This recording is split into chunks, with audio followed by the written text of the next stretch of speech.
1952 की मिस्र की क्रांति के दौरान अलेक्जेंड्रिया की कर्मौज इलाके में हम एक लड़की को देखते हैं जो नाव पर बैठी थी और तभी दो ब्रिटिश सोल्जर्स आकर उस लड़की को अकेला पा उसके साथ बदतमीजी करने लगी। वो उसे पकड़ लेते हैं। जाहिर है कि उनके इरादे नेक नहीं थे। वहीं दूर एक बोट के अंदर हम 3 लड़कों को देखते हैं और उन्हें किसी के चिल्लाने की आवाजें आई। वो लड़के बाहर जाकर देखते हैं कि उसी लड़की के साथ वो सोल्जर्स कर रहे थे।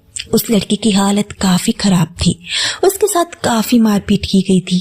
वो लड़की सोल्जर से उस लड़की को छोड़ने के लिए कहते हैं, लेकिन सोल्जर्स उन्हें डराने के लिए उन्हें शूट करने की धमकी देने लगे। ये देख वो लड़के सैनिकों से भिड़ जाते हैं और एक सोल्जर ने अली नाम के लड़के पर गोली चला दी। इस झड़प में अली और एक सोल्जर की जान चली जाती है। जिसके बाद हम वहाँ के एक पुलिस ऑफिसर यूसुफ को देखते हैं जो उस इलाके का सबसे ईमानदार पुलिस वाला है और अपनी 2 बहनों के साथ रहता था। पुलिस स्टेशन पहुंचने पर वहां उसे एक वेश्या मिलती है जिसका नाम है जुबा। जुबा को काम करने के लिए वर्क परमिट चाहिए। यूसुफ कहता है कि लेफ्टिनेंट साले आकर उसके वर्क परमिट पर मोहर लगा देगा। जिसके बाद हम अशफारा नाम के एक आदमी को देखते हैं जिसे आज ही अरेस्ट किया गया है।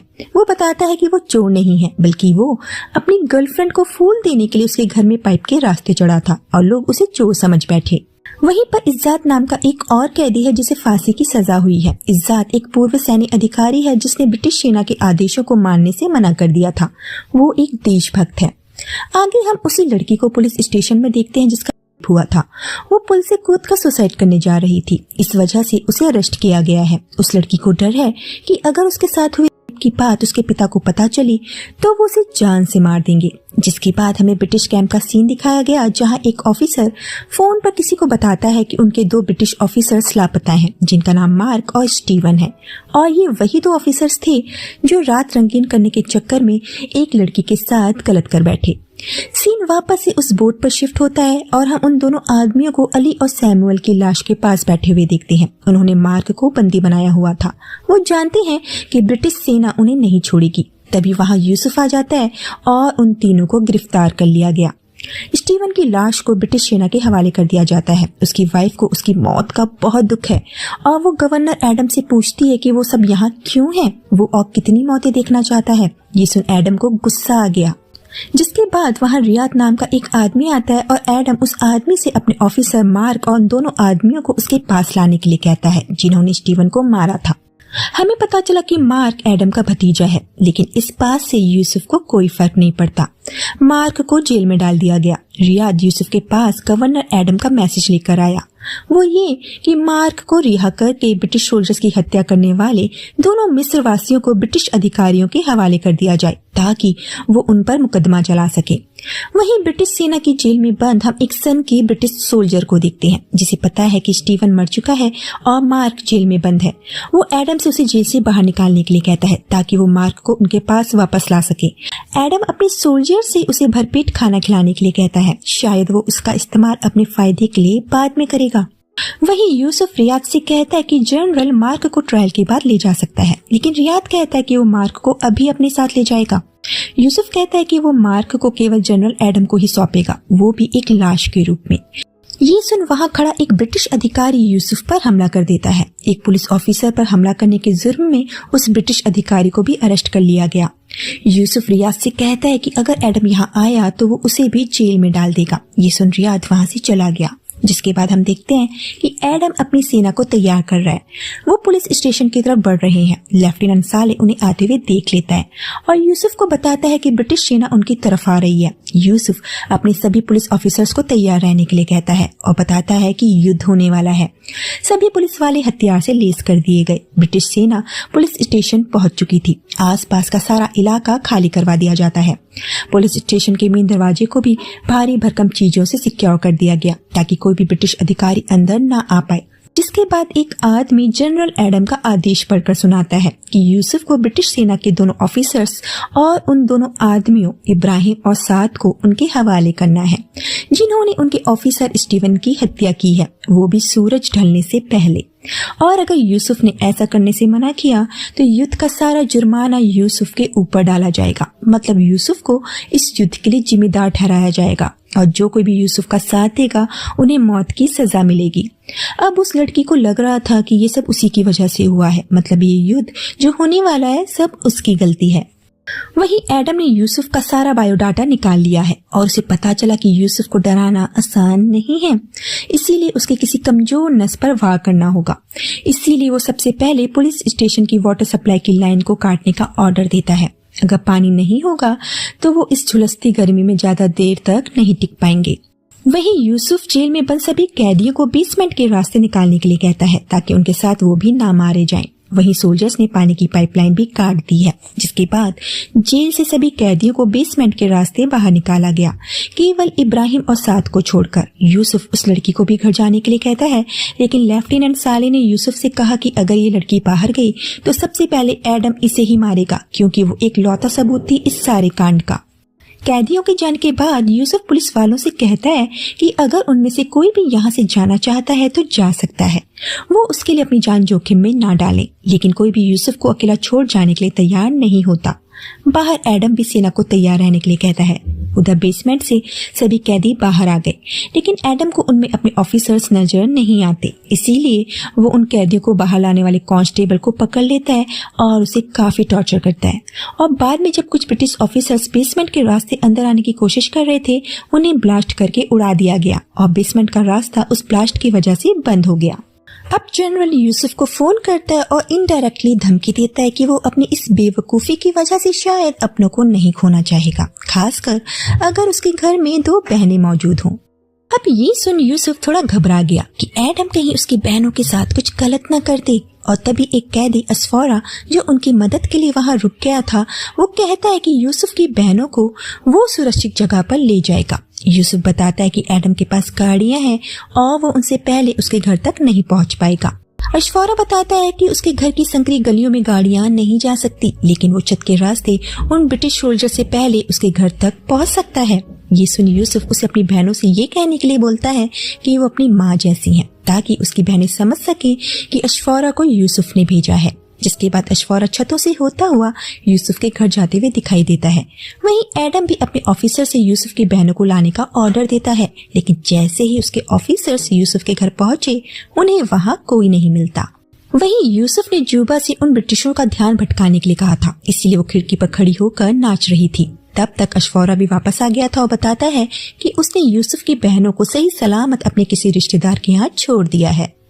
एडम को जब यूसुफ की बहनें नहीं मिलती, वो बौखला गया और उसने पुलिस स्टेशन पर हमला करने का ऑर्डर दिया। पुलिस स्टेशन पर हमला होने लगा, पुलिस भी उन पर फायर करने लगी। इज्जात को भी जेल से निकाल दिया जाता है। यूसुफ मार्क के सिर पर गन लगाकर बालकनी में आया। एडम अपने सोल्जर से गोली चलाने के लिए मना करता है।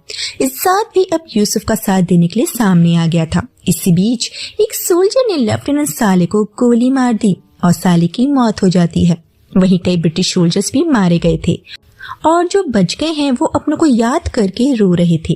वॉर चाहे जिस वजह से भी हो रही हो, नुकसान सभी का था। आगे जनरल एडम अपने उस पागल ऑफिसर को छोड़ने का ऑर्डर देता है जो उनकी कैद में था, जिसके बाद वो रियाद से कहता है कि उसके पुलिस ऑफिसर्स उनके सोल्जर्स को मार रहे हैं, इसीलिए वो इजिप्शियन पुलिस की मदद से यूसुफ को घेरने का प्लान बनाता है। मतलब जनरल एडम इजिप्शियन पुलिस वालों का यूज इजिप्शियन पुलिस को मारने के लिए करने वाला था। रियाद पूछता है कि अगर ब्रिटिश सोल्जर्स इतने ही पावरफुल हैं, तो वो खुद इस पुलिस स्टेशन पर हमला क्यों नहीं कर रहे। एडम बताता है कि अगर उसके सोल्जर्स अंदर नहीं होते तो वो कब का इस पुलिस स्टेशन को शमशान घाट में बदल चुका होता। रियाद कहता है कि मतलब आपके सोल्जर्स की जान कीमती है और हमारे इजिप्शियन लोगों की नहीं। रियाद को एडम पर गुस्सा तो बहुत आया, लेकिन वो कर ही क्या सकता था। जिसके बाद जनरल एडम के कहने पर सभी जगह ये न्यूज चला दी गई कि यूसुफ अपने से बड़े अधिकारियों और ब्रिटिश सरकार के खिलाफ हो गया है, वो गद्दार है और इजिप्ट के लोगों की जान खतरे में डाल रहा है।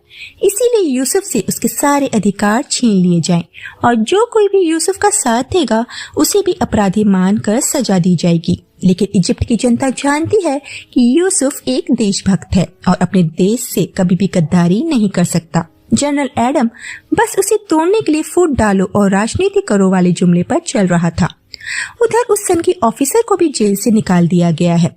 वहीं रियाद भी यूसुफ को फोन करके एडम के प्लान के बारे में सब कुछ बता देता है कि उनके पुलिस स्टेशन पर हमला करने के लिए जनरल एडम इजिप्शियन पुलिस को ला रहा है। वो खुद भी एक इजिप्शियन है, लेकिन उसके हाथ बंधे हुए हैं। वहीं जनरल को एक ऑफिसर बताता है कि हमजा जो इजिप्शियन पुलिस के इंचार्ज हैं, उन्होंने बताया है कि सुबह होने तक सभी इजिप्शियन पुलिस यहाँ पहुंच जाएगी। अब यूसुफ हमजा से मिलने का प्लान बनाता है ताकि उसे सच्चाई बता सके। इसीलिए वो अशफारा के साथ छिपते छिपाते हमजा के घर तक पहुंचा और उसे सारी बात बता दी।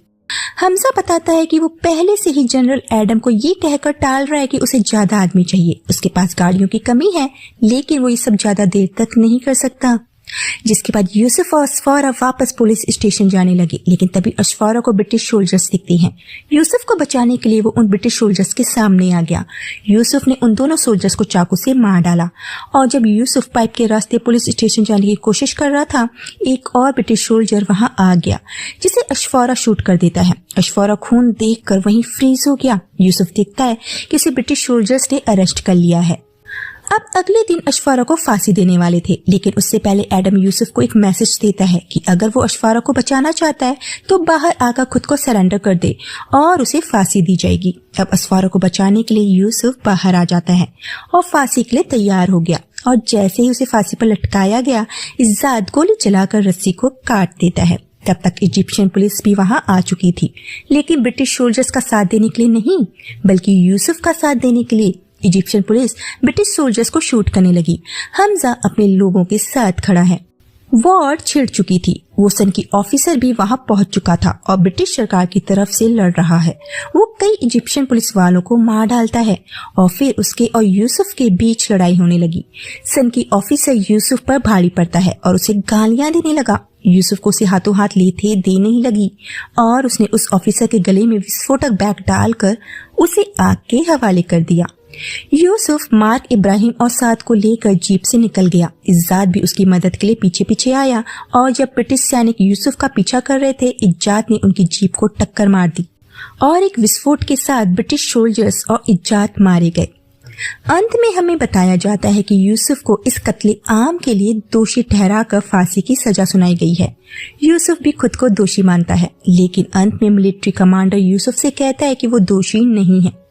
उसने सेल्फ डिफेंस में कदम उठाया था। वो देश के खिलाफ नहीं गया, बल्कि उन लोगों के खिलाफ गया था जिन्हें उसे आदेश देने का कोई हक नहीं था।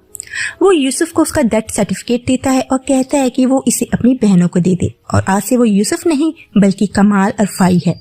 वो यूसुफ को अलेक्जेंड्रिया छोड़ने के लिए कहता है और ये भी कि उसके नाम के सारे रिकॉर्ड्स मिटा दिए जाएंगे, यहाँ तक कि अंदरूनी मिलिट्री से भी, यानी उसके नाम के किसी भी ऑफिसर का कोई भी वजूद नहीं था। यूसुफ पूछता है कि वो उसकी लाश का अरेंजमेंट कैसे करेंगे। कमांडर कहता है कि वो मार्क की लाश को जलाने के बाद उसे यूसुफ की लाश बता देंगे और फिर वो मुस्कुरा कर वहां से चला जाता है। और इसी के साथ यहीं पर हो जाता है इस मूवी का दी एंड। तो दोस्तों, अगर आपको ये इजिप्शियन मूवी पसंद आई हो तो मूवी को लाइक एंड शेयर जरूर कर दीजिएगा। मिलते हैं नेक्स्ट वीडियो में।